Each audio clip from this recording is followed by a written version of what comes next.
for a kid growing up in the state, knowing that you're gonna have a chance to play in the Iron Man? I woke up yesterday morning, and of course, I enjoyed the win we just got, but I came to Auburn. One of the biggest reasons I came to Auburn was for this game. Growing up, Auburn fan, lifelong Auburn fan, and just being in a position where I'm finna go play against these guys is just it's big. So it's a big deal, not only for me but for everybody.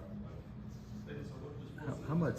I mean, as a redshirt guy, how much do you feel like you and then Caleb, all the true freshmen, all these guys that are playing for the first time, how much do you feel like you guys have grown over the course of the season? We've grown a lot.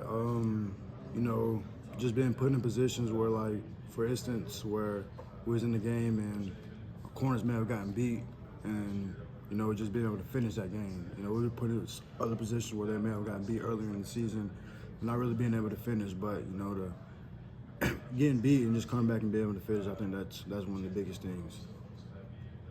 Freeze talked about, hey, play the next play. Not what is that the toughest thing to do? Because in high school you probably don't get beat a ton. Yeah. Is that the hard thing to do? Just to go, I got to flush that play and play the next one. Is that take some getting used to? I think most definitely. I think once you eliminate of caring what everybody in the stadium has to think about just being beat, and then ultimately it won't even matter. You just automatically have the next play mentality. Sylvester, I think Jaron had 11 tackles and an interception. He had 11? I believe that's correct, yeah. Well, according to our stats, but what did you see out of him Saturday?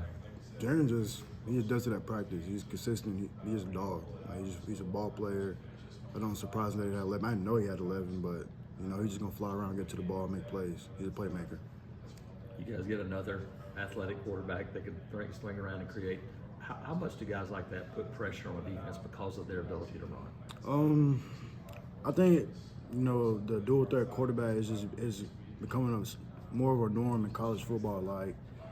You got to worry about them throwing the ball, running the ball, and it's like having another running back there. There's so many more things you have to prepare for and just to focus on.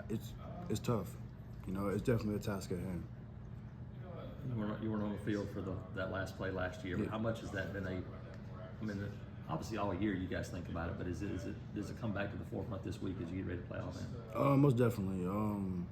That's a play that all of us will forever live with. I always think about it. I think just the biggest part from that is just finishing. I think that's just going to be the word for this week is just finishing. Does that make last Saturday night important? You guys Yes. were able to finish off one of those games? Yes, that makes it very important. Just being able to have a game that we finish and going to the next game, have that momentum coming, and just stacking on top of that. Good. Okay. Thanks, Sylvester.